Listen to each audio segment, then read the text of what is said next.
morning, televiewers, and welcome to yet another edition of The Brief, live on My Media Prime Television, the program where we get to dig several layers beneath the major headlines as relayed by the newspapers. On today's edition of the program, the English newspapers are focusing on the killing of Senator Barrister Henry Kemende, as well as gun battles yesterday in Boya, chief town of the southwest region of Cameroon. We shall be dwelling on those two very important headlines as related by the newspapers. Meanwhile, AFCON competition is equally another headline that caught the attention of some newspapers, especially the French language newspapers. Bomotonguina Gwladys is here, and let's have what she gathered for us this morning on French newspapers. Thank you, Gwladys, for joining, and welcome once again. Merci beaucoup, Lasha Kingsley, et bonjour aussi à toi. Bonjour à vous et au plaisir de vous retrouver ce jeudi pour une autre édition de Debrief, votre émission de revue de presse bilingue sur Ma Media Prime Télévision. Alors, ce matin, nous allons débuter avec le journal Le Jour, qui nous parle de la canne Total Énergie 2021. La sécurité a rude épreuve, parlant ainsi du sénateur qui a été assassiné à Bamenda, des coups de feu qui se sont fait entendre à Boya, reprise des affrontements interethniques à Kousséri, des journalistes algériens agressés à Douala. Les détails sont donc en page 2 et 3 de ce journal. En page 6, le journal Le Jour parle du désaccord autour de la nomination du directeur de la BEAC. En page 5, le journal parle de l'affaire CPP à Tangandi qui perd contre Kawala. Nous continuons ce matin avec le journal L'Intégration qui parle de l'explosion qui a eu lieu proche du stade Moliko et en créé une psychose. En effet, Boya Citadelle sous haute surveillance depuis hier suite à une déflagration survenue loin du site d'entraînement des équipes du Mali et de la Gambie. Les détails sont donc en page 6 de ce journal. En page 4, le journal nous parle du Cameroun qui doit confirmer face à l'Éthiopie en ce jeudi 13 janvier 2022. Nous terminons ce matin avec le journal Le Messager qui parle de Bamenda qui a tué Henri Ngansé Kemende, cadre du SDF, connu pour son franc-parler et ses prises de position dans le conflit anglophone. L'homme a été froidement assassiné mardi dernier au lieu-dit Maitu Junction. Les détails sont donc en page 3 de ce journal. En page 10, le journal parle du match des Lions indomptables devant donc se dérouler ce jour de jeudi 13 janvier 2022. Mesdames, Messieurs, c'est ici que nous nous arrêtons pour cette revue de presse en langue française. Place à la découverte de ces journaux en langue anglaise avec toi, Lasha Kingsley. Thank you, Bomotonguina Gwladys. Let's kick start with the Guardian Post newspaper. The Guardian Post is dedicating its front page this morning to the life and death of Senator Barrister Henry Kemende. The paper this morning is questioning if the death or the killing of Barrister Senator Henry Kemende is targeted killing or he was a victim of insecurity in the northwest region of Cameroon. How assassins sniffed life out of the vibrant lawmaker, barrister at law, firebrand senator who pushed government to terminate accumulation of functions by colleagues and his position on Anglophone crisis, other burning national issues is also what the Guardian Post is bringing for us this morning. You can read more about the position of the late senator and barrister at law only in this edition of the Guardian Post newspaper, and the tributes also coming from Akere Muna and Tumfo, barrister Nico Hale, Dr. Nick Gwaya and Abo Bala Felix. And also in the Guardian Post newspaper, Senate Vice President Noah Ondua dies. We are told by the said newspaper that former Forestry and Environment Minister and current Senate Vice President Sylvester Na Ondua has died aged 75. Authorities in Yaoundé have confirmed his death. The senior lawmaker of the country's upper house of parliament, according to the paper, died on the way as of Tuesday at a hospital in France after a long illness as we are told by the said newspaper. And talking about armed conflict in the northwest and southwest regions, still, we are told that 2 persons is said to have been killed in Boya yesterday after gun battles with non-state armed groups and the military. A traditional ruler was also assassinated in Pigny in the northwest region of Cameroon. On to this other newspaper, the Voice newspaper, is also focusing on the life and death of Senator Barrister Henry Kemende. The paper this morning is urging authorities or the powers that be to end the blood conflict or bloody conflict in the northwest and southwest regions of Cameroon. Still talking about the conflict in the northwest and southwest regions of Cameroon, NGO decries atrocities, human rights abuses in Anglophone regions of the country. And also cross-border attacks. Nigeria Taraba State's governor urges Buhari to step up permanent military bases along border with Cameroon. This follows incursion or attacks coming from Ambazonia fighter, as reported by the said newspapers, along the borders of Cameroon and Nigeria. Thank you for watching, televiewers. We are back as usual in the studio to continue with our discussions in the studio. And this morning, the English newspapers are focusing on the life and death of Senator Barrister Henry Kemende. And this morning, the Guardian Post, like I earlier mentioned, is questioning if his death is targeted killing or he was just a victim of insecurity in the northwest and southwest regions of Cameroon. We don't know if Dr. Nicholas Santos is already with us. He was supposed to be joining us from the U.S. Let's find out if he's joining us this morning. Dr. Nick, if you are with us, good morning and welcome to the program. Unfortunately, we are having difficulties getting Dr. Nick Gwladys. Like Le Messager and the Guardian Post newspaper this morning, Le Messager was very, peculiar, asking or questioning or asking who killed Senator Barrister Henry Kemende. Poser la question de savoir qui peut être satisfait du décès de ce sénateur au jour d'aujourd'hui. Est-ce simplement un accident ou est-ce une machination ou un plan mis en place juste pour ôter sa vie? Parce que lorsqu'on regarde, il a été assassiné alors que les matchs étaient encore en train de se dérouler. Et on se pose la question de savoir, est-ce qu'il y a un problème sécuritaire à ce niveau-là? Est-ce qu'il n'y a pas assez de forces armées? Est-ce qu'un sénateur de cette envergure est supposé marcher peut-être tout seul ou sans sécurité, surtout à une heure tardive? Ou encore, est-ce que c'est juste, comment on appelle ça, un règlement de compte? Parce qu'il y a beaucoup de questions qui taraudent autour de ce décès. Mais au jour d'aujourd'hui, malheureusement, le sénateur n'est plus et froidement assassiné, malheureusement. Et au jour d'aujourd'hui, on se pose la question de savoir est-ce qu'il y a véritablement la sécurité au Cameroun en ce moment. But is it not a big blue, as you are asking, a big blue to the government? A senator of the republic, of the country, a senator of that magnitude, shot and killed like that? Effectivement. What is wrong with the security system? Effectivement, on doit se poser la question, comme j'ai dit au départ, est-ce qu'il n'y a pas une sécurité rattachée ou rapprochée du sénateur, un sénateur de cette envergure? Comment comprendre ou expliquer qu'un sénateur du Cameroun se retrouve assassiné de cette manière? Il n'y a pas de traces. And many people are saying that Gwladys, this might be targeted killing because the position of the senator was very known. Many people, know what he stood for when it came to, defending human rights and standing for the truth.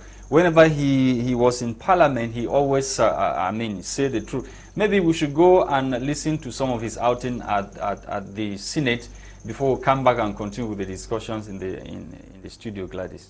Yeah. Effect. And they are just waiting. I told them, I calmed them, I told them as a politician, I told them to hold on. That we have one last man standing, and that last man standing is this honorable house, is this Senate.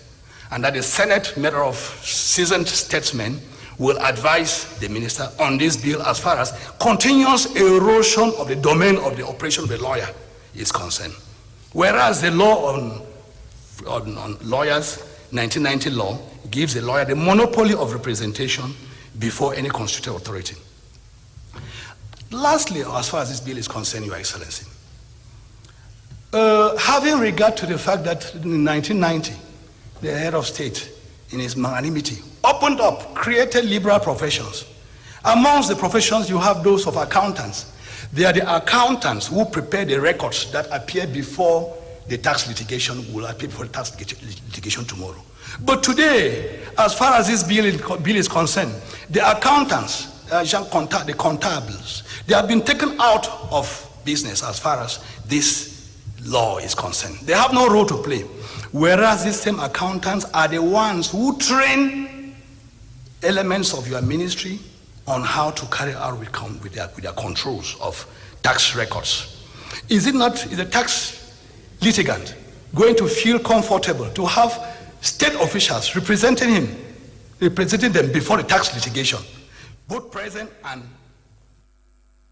That was late Senator Barrister Henry Kemende there in Parliament sometimes back, where he was very bitter about some of the bills that came into Parliament.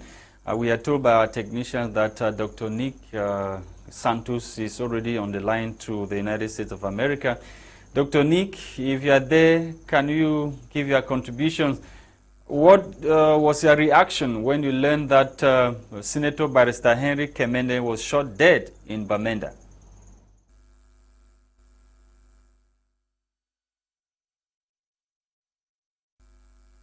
Well, we still have troubles with our lines today, getting Nick Santos on the program.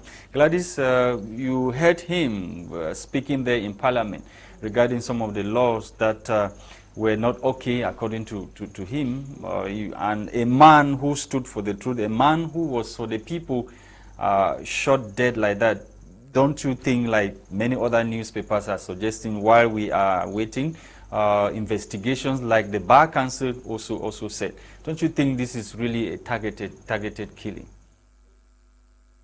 Russia Kingsley, on peut laisser croire à un coup monté, on peut laisser croire à un assassinat bien organisé, parce qu'en réalité, on n'aime pas trop les personnes qui sont vraies, les personnes qui disent les choses telles qu'elles sont, les personnes qui veulent appliquer la loi telle qu'elle est, les personnes qui veulent respecter les droits des hommes tels que présentés.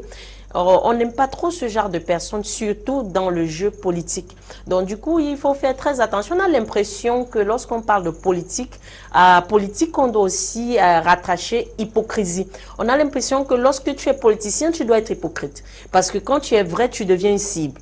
Quand tu es quelqu'un qui parle des choses de manière claire, de manière plane, tu deviens une cible. Alors, lorsqu'on parle de politique au Cameroun, peut-être en Afrique, on a l'impression qu'il faudrait être une personne floue, une personne hypocrite, une personne qui ment, une personne qui ne dit jamais les choses telles qu'elles sont, une personne qui couvre les réalités au détriment des populations.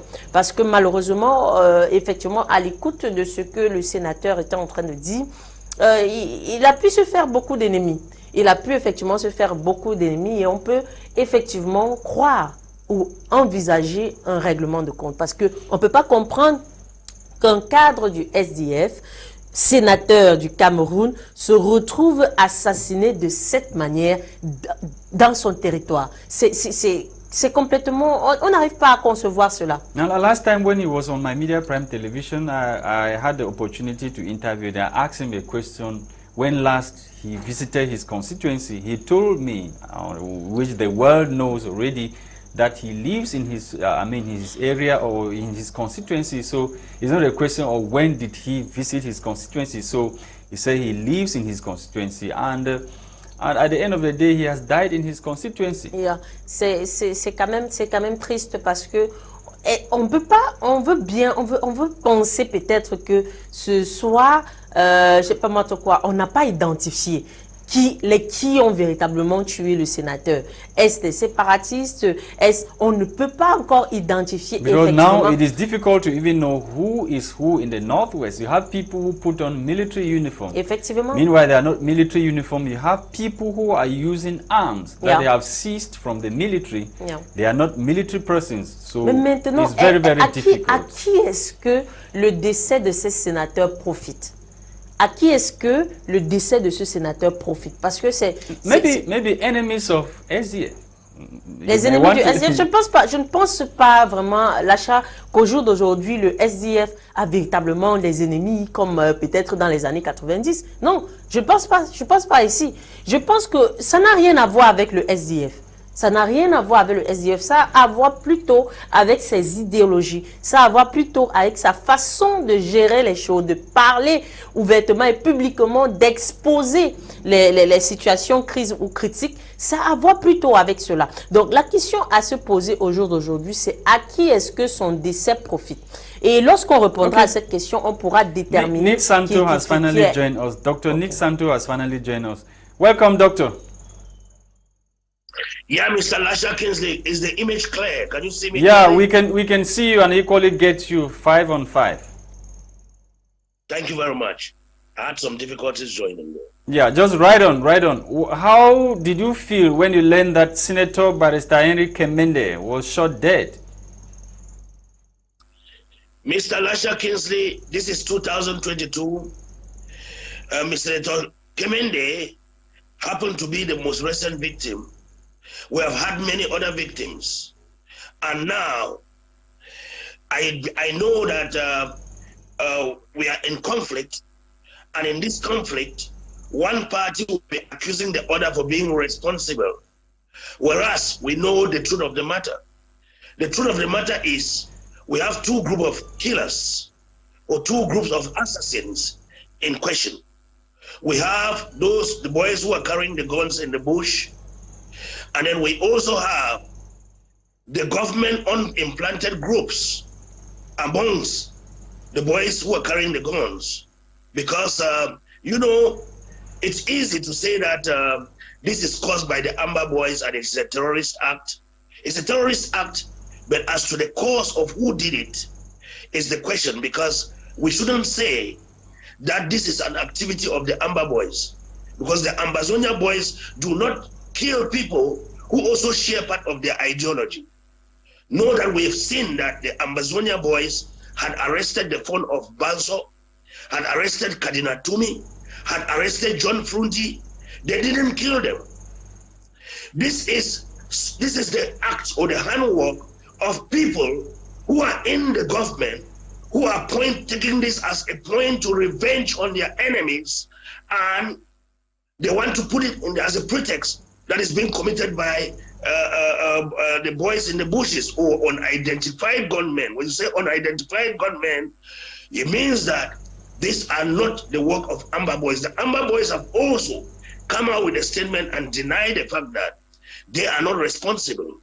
When they carry out killings, they say they are responsible. So some enemies must be using this as an opportunity to tarnish the reputation of others in this conflict. Mark right there. I mean, this is 2022. We should start saying the truth, because if we don't say the truth, we have to wait until it's your own turn.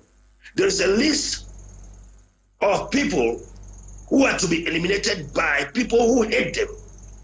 And some people are doing this just to prolong the conflict, or they are doing this because they want to... What proof do you have, doctor? What proof do you have to that list you are talking about? What proof? Do you have proofs? The proofs are that the people whom they are accusing, like for example, that is the Ambazonia terrorists, have refused that they are not responsible for this. If they're not responsible for this, then it means there are people who are in the side of the government as well, who don't want this conflict to end, to eliminate people so as to put it on others. And this has to stop. This has to stop, doctor. And how do we stop this? Because this is just one of many killings that have been ongoing. And we can only stop, Mr. Lasha, good question. We can only stop this by trying to fish out those in our midst who have been deceiving Yaoundé, loading their pockets with fat cash, enjoying from the profits of this war, and coming out with cosmetic solutions, which aims at derailing the state of Cameroon to not solve this problem. I'm talking of some ministers within the ranks of government. Their heads need to roll. Okay, and did you also listen to Chris Anu yesterday? I hardly listened to him because, to be candid, I'm not friends with them since I left them. I left them long time ago. I'm not friends with them because I also don't admire or appreciate what they are doing. I'm against them for what they are doing because they are scammers who are misleading the people to die innocently. Okay, thank you very much, Dr. Nick Santos, for coming. We have to stop here today. The lines could not permit us to have you, air all your views. Thank you so much. Hopefully we'll be together tomorrow because we are hoping to have you tomorrow so you can really, give your own contribution on how you think that this conflict can be brought to an end. Equally, you are heading a peace forum, which is Peace Patriots of Cameroon. We shall elaborate more on that tomorrow, what you have been doing and what you intend to do in ensuring that this crisis come to an end. Thank you so much for joining, Doctor. Thank you for giving me the opportunity. Always my Media Prime. It's a pleasure. Bye-bye. Bye. Thank you to televiewers of my Media Prime Television. It's on this note that we end today's edition of the program, which was produced by Christain, Tebong. We were Bomotonguina, Gwladys, and myself, Lasha Kingsley. Tomorrow is another day. Bye-bye.